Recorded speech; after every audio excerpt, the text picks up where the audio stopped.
Okay, good evening. I'd like to call to order this meeting of the Urbana City Council for Monday, March 18th, 2019. Will the clerk please call the roll? City Council members Brown. Here. Hazen. Here. Hersey. Here. Jacobson. Here. Miller. Here. Roberts. Here. Wu. Marlin. Here.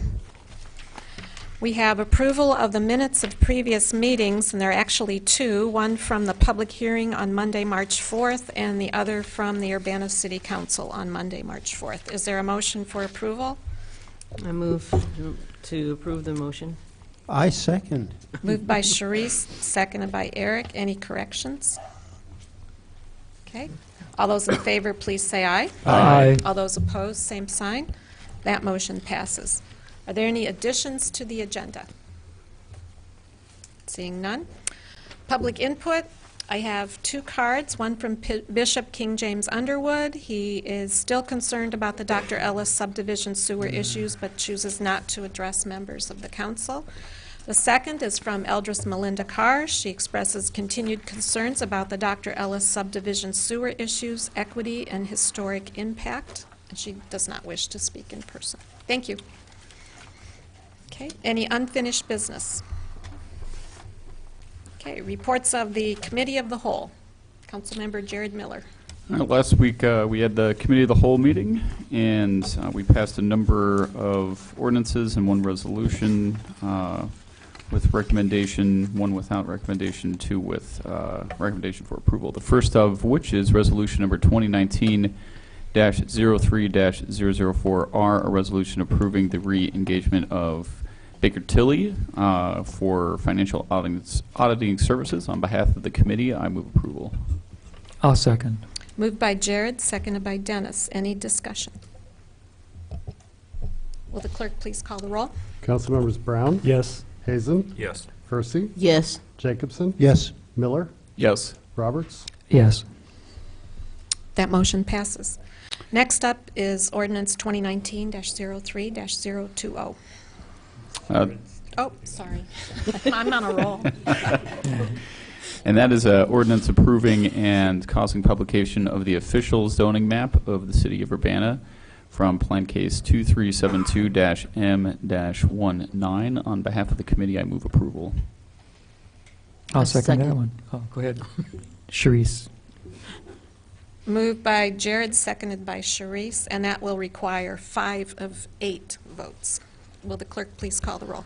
Council members Brown. Yes. Hazen. Yes. Hersey. Yes. Jacobson. Yes. Miller. Yes. Roberts. Yes. Mayor Marlin. Yes, that motion passes. All right, last up, we have ordinance number 2019-03-021, an ordinance amending Urbana City Code Chapter 3, Section 3-43, which was an increase request for the number of Class A liquor licenses for Neiman Foods, Inc., doing business as the Save-A-Lot, number 477 in Urbana at 220 North Broadway Avenue.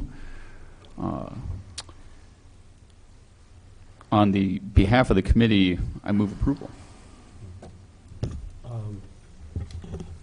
Eric? Point of order. We moved to put this on the city council agenda, but without Oh, we a did recommendation. it with no recommendation. With no recommendation. I'm not sure what the correct action is in that case, Charlie. Yeah. The correct action is to gain additional input and questions, and then to make a motion Okay. for discussion. So we do have representatives from the applicants here. I just also want to give us a summary once again, because this is an unusual case. Just to remind everyone, Neiman Foods, doing business as Save-A-Lot at 220 North Broadway, is requesting a change from a Class C liquor license, which they currently hold, which allows for the sale of packaged liquor. They want to change to a Class A license, which is the sale of packaged liquor or the ability to pour or serve alcohol for consumption on the premises. They intend to apply to the state of Illinois for a video gaming license. They need the Class A license in order to do that. If approved for the video gaming license by the state, they will then come back to the city for approval of our video gaming G1 license. This would allow them to place up to 5 video gaming terminals in the store. As a reminder, the location at 220 North Broadway has 2 separate entrances. I see some photos at your desk here that show the different entrances. One is for the grocery portion of the store. The other is for the liquor store. They have 1 address, 2 separate entrances. They plan to place the gaming terminals in the liquor store. Packaged liquor is sold only from the liquor section of the store. The council is being asked tonight to approve the change from a Class C to the Class A license. You'll later have the option of approving or not approving a license for video gaming. By way of information, City of Champaign permits the sale of beer or wine for consumption on the premises of a grocery store or specialty food and liquor shop, but video gaming is not allowed in either. You asked last week about where we are in terms of how many we have in the city. There's currently 22 locations in the city of Urbana which contain video gaming terminals. 9 of those locations are standalone premises, or the video gaming parlors, where they have 5 terminals in each. 13 of the locations are bars, restaurants, or veterans clubs like the American Legion. You also asked about the nearest locations to this site. There are several of the video gaming parlors and premises with video gaming stores or video gaming terminals in the 5 Points area, a few blocks away. So I think it would be helpful if the representatives from the applicant came up and if council had any questions.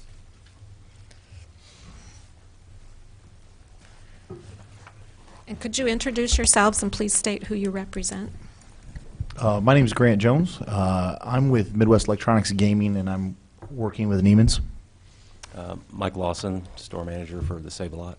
Okay. So Midwest Gaming owns the terminals that will be placed in the store. Yes, Is that ma'am. correct? And also, thanks for letting us talk. And last week we had said that there was 2 addresses. We were under that impression. That is wrong. It's 1 address, but we are fully committed to separating the addresses and doing the 2 separate addresses. We have no problem with that. So just wanted to clarify that. Any questions? Eric? Yeah, I have a question actually to direct to mayor or staff. How reversible would be an action that we took tonight if we decided it was a bad idea? That is the pour license, is that for a definite term, and would the gaming license be for a definite term, or are those indefinite unless there's some serious issues that would cause those to be revoked? All licenses are for no more than 1 year. If they're issued in a partial year, they expire when all licenses expired. Because it's a license, it is once the license expires, it is no longer a vested right, subject to divestiture.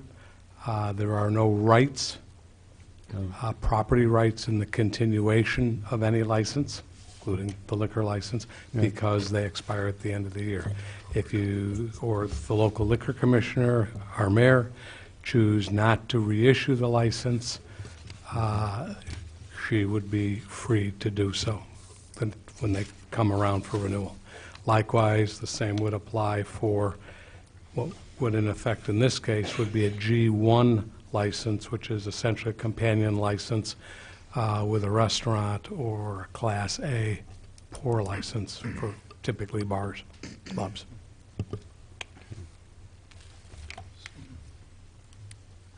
Did you have another follow-up? Oh, You looked like you might. I will, but I'll defer for now. Okay. Sharice? Does everyone who has one of these licenses have to come to through the city council to get it approved every year or every expiration, or? No, once the initial application comes to council, and it's actually not an approval, there's no cap on the number of licenses, so each application comes to council, and your vote is actually to whether or not to increase the number of video gaming license or liquor licenses in the city. But once they're approved, then they, the renewals are done at the executive level, unless there's a problem. Okay, so once they've been approved, then when it comes time for them to be renewed, they just go to you? Mhm. Okay, unless you say, you know what, we need to discuss this, or there's... Correct. Okay. Yeah. Jared? I think maybe what Eric was getting at was if we issue this A license, are they in for it if we changed our minds when the G came up for it again? They're not subject to be able to get their money back if we decide to not allow them to be issued the G, because the only reason they're going for the A is to get the G. Is that what you were Yeah. So let me, prepositioning, Eric? yeah, so let me say, I have not, I've come into this meeting without my mind made up. And so let me just say, on the one hand this, on the other hand that.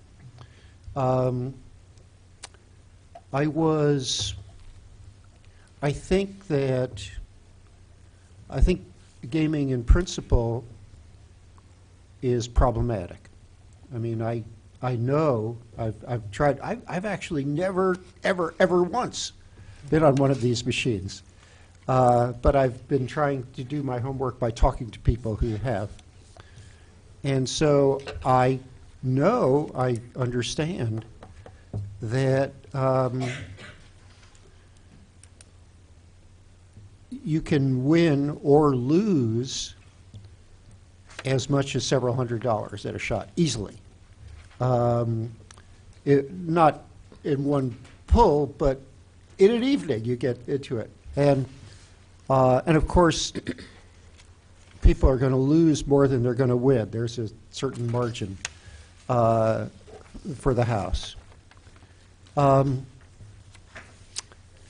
So, you know, the whole thing, I'm troubled by somebody kind of possibly losing the rent money in an evening. Now, but, I mean, that was something we faced when we were doing deciding to allow the machines in the first place. And one of the compelling things to me, and this is what we've heard here, was that we have people who are working in businesses with small profit margins. Grocery is a small profit margin. Packaged liquor is probably a little bit more. Restaurants are a small profit margin. And it can make the difference between somebody having their bar, their club, their restaurant here or in Champaign. So that was so to me, that was a very compelling argument. And in fact, I got a lot more feedback from my ward saying they didn't like these machines at all. But so it was one case where I actually went against, I voted in favor of having them. I went against most of what I heard from my ward. So I have these reservations. On the other hand,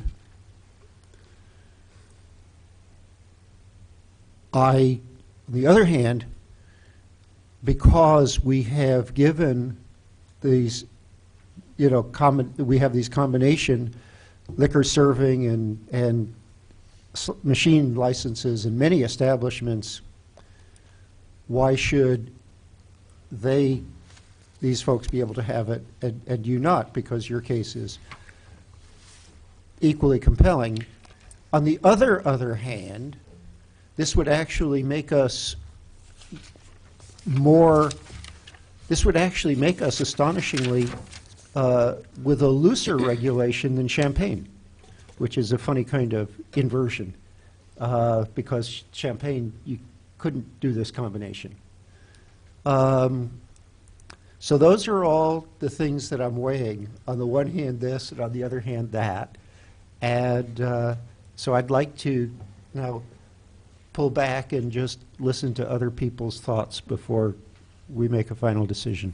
One bit of clarification, the state of Illinois requires a pour license in order to get a video gaming Oh, license. yes. In fact, when I talk to people, just people who only have a moderate interest in government, an average interest in government, and I tell them this legal situation that the state has put us into, they're absolutely astonished. They think that's crazy. And I kind of think it's crazy too. But it's what we're dealing with. Yeah, it's the hand we're dealt. Dean? Just wanted to point out that you have 3 hands here. I really, really struggled with this and have thought about it since last week. It's no secret to anybody that I don't like gambling. I've seen nothing but the negative side of it. I've worked in the gaming industry twice. I don't like it. I don't see anything good coming of it. However, you're not up here. I'm not up here for my opinion. I think you deserve the same opportunities as anybody else. It's legitimate. It's legal. I think the people that go shop here are not particularly people that have money to lose on gambling. It's kind of a challenged neighborhood. It's gotten better, though. So out of the interest of just being consistent and fair with everybody, I'll have to support it. I can't give you any reason other than I just don't like gambling. So in the end, I'll support it. Thank you. Sharice? I'd like to know what would happen should, let's say, you get your pour license, but then you come back to get your gaming license and that gets voted against. What happens? What would we do, or what would? Yeah, what would you do? We would ask to be put on the agenda the next week. The license they're requesting is a pour license or continued sale of packaged liquor. Okay, so at this point, what I'm saying, I guess, is this also. If they, let's say they get the pour license and you don't get the gaming thing, would you turn that into a party place or something, or? No. Or, I mean, would you open up a dance room or something like that? That's all. I'll let him answer that. No. Okay. No. The only interest we have for the pour license is to get the gaming license. Okay. Okay. So would you keep the pour license? Yeah, we would keep it, because what we're going to do is we are going to apply with the state. Once we have the pour license, we will apply with the state, and then we can have our state license, but we're not allowed to do anything. Obviously, we want permission from Urbana, and so we would lobby you all and try to hopefully, get something worked out. That would, You need more than permission, you need a license from Urbana. right, that's what I meant, sorry. Dennis? Yeah, this is kind of a little bit of a troubling thing. For me, I really have not especially really enjoyed supporting the gaming programs here in the town, but I understand that it's part of the economics for some restaurants or clubs, or for the American Legion clubs to keep their doors open. It's an extra income thing.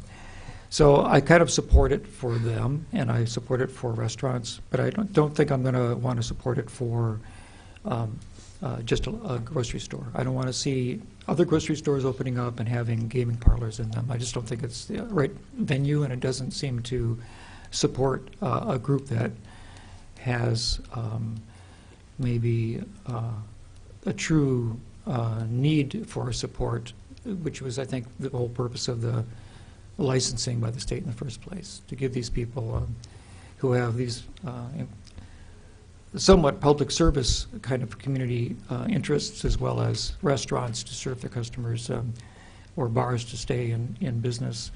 And those seem to be appropriate places, but I just don't think where you buy your canned goods and your meat is like the right place to also be asked to go gambling. I've been in Las Vegas where gambling is available at every turn of the corner, but it's not appealing to me, so I probably won't support you. We are crossing the line into discussion, so we really need a motion to have this on the floor, and then we can continue discussion. I'll make a motion. I'll second. Okay, motion by Dean, seconded by Eric. Okay. Bill? Yeah, I voted against a lot of the ones that are purely gaming parlors. I feel a little different when it's already an established business. I think that it can hurt the business. I know we've had several, like Corkscrew, Black Rock Pizza, Milo's, Tin Roof, that have tried gaming maybe as a last-ditch effort, or maybe they tried to add it to make a little extra money and they ended up closing. So I don't know if they were already on their way out when they tried that, or if the gaming helped their demise. I don't know. But I think the business owners have to take that into consideration. I think if a grocery store put them in the grocery store, it would probably put a lot of people off and they would stop shopping there. In a liquor store, where they already sell lottery tickets, it probably will cut into lottery sales some, but if they don't care about that, I'm hesitant to tell them that they shouldn't be allowed to do that when similar businesses, even though it is a little different to have one in a liquor store, but similar businesses do have them.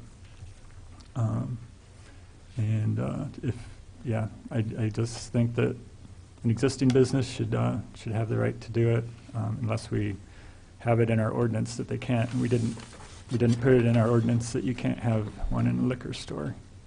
I suppose we could always change it, but I'm not real inclined to do that right now. Eric?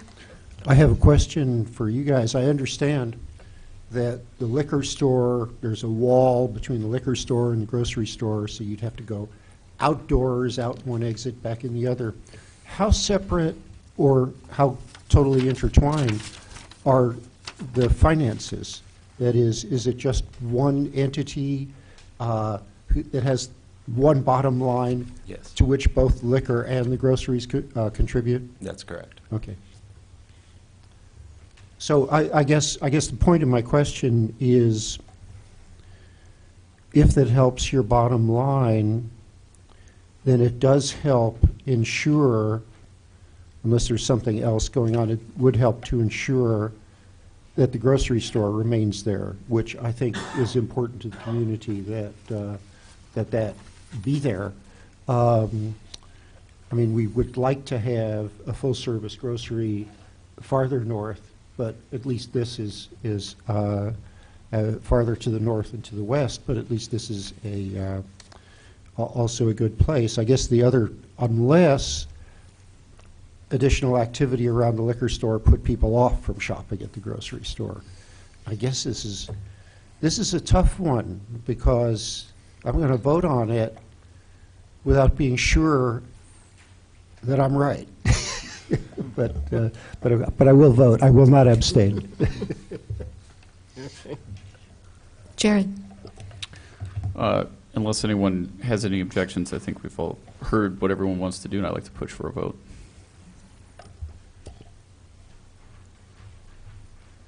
I'll second. It's not a motion, but... No, whatever. So it's been moved and seconded.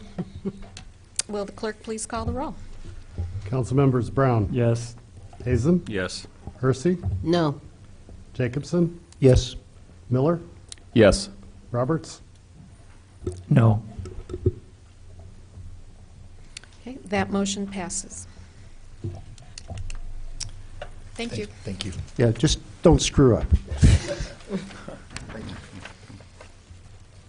Reports of special committees.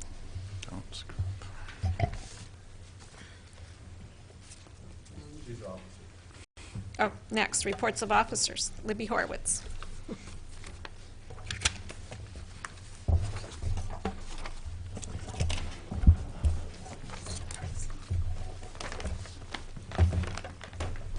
Good evening, Libby Horowitz, Economic Development Coordinator. A quick report tonight, starting off with 208 West Griggs. Best of Africa Food Store recently completed an expansion of their grocery store, and they have submitted plans for a new event space as well. The new space would accommodate up to 100 people and would largely serve African cuisine. The proposed Urbana Arts development by Brinshaw will not be moving forward as they were unable to they won't be moving forward due to external funding factors, and they will be continuing to work with the City of Urbana and Champaign County Housing Authority to complete an affordable housing project at South Learman in East Urbana. Enchantment Alley will be moving into 123 West Main on March 18th. They are a self-proclaimed one-stop geek superstore with movie and card game memorabilia, as well as event center space to play. This will bring additional family-friendly activities to downtown Urbana. I want to draw attention to 3 ribbon cuttings that are upcoming. First on all on March 22nd. The first is the Gopher Mafia Games. I want to issue a correction. It's not at Lincoln Square. It's at 101 East University Avenue, and that'll be at 1 to 1:30. Then there'll be Rick's Bakery at 124 West Main at 2:30 to 3. And then there will be Scrubs and Cuts at 1717 Philo. That is a dog washing business, and that will be at 4 to 4:30. Also coming up, April 6th is Urbana Celebrates the Boneyard. That'll be from 12 to 4 this year. Thank you. Any questions?